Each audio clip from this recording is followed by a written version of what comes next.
Talk radio host Christo Foufas has accused Meghan Markle of chipping away at the heart of the British monarchy. This comes as the Duchess of Sussex made her most direct intervention in US politics yet this week.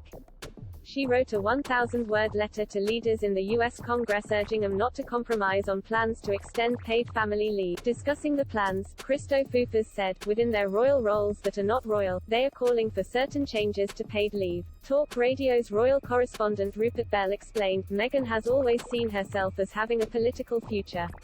It would not be right for Harry to be telling the Americans about how to live their life, but Meghan definitely wants to dip her toe in political waters. And this is her first shot. What she is actually asking for is quite right. The US paid leave laws are far behind other countries, he continued, but clearly it sits uncomfortably with many Americans that a duchess is lecturing, even though she is American and is entitled to her voice. But she did marry into the royal family and that does come with its own problems. Mr. Foufas responded, every time it just chips away. Every time they sign a Netflix deal, every time we hear about a new book, or they enter the political sphere, they are chipping away a little bit more at the constitutional stance of the Crown here in the UK. Mr. Bell added, if you talk about Prince Charles' plans for a slimmed-down monarchy, Meghan and Harry would have been bit part players and Meghan doesn't like being a bit player, she wants to have a significant impact.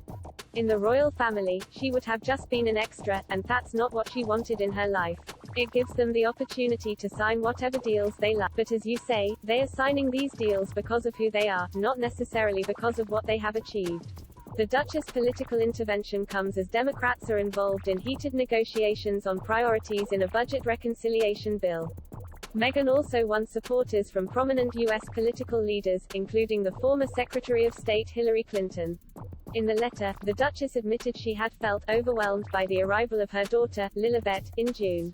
She wrote, paid leave should be a national right, rather than a patchwork option limited to those whose employers have policies in place, or those who live in one of the few states where a leave program exists.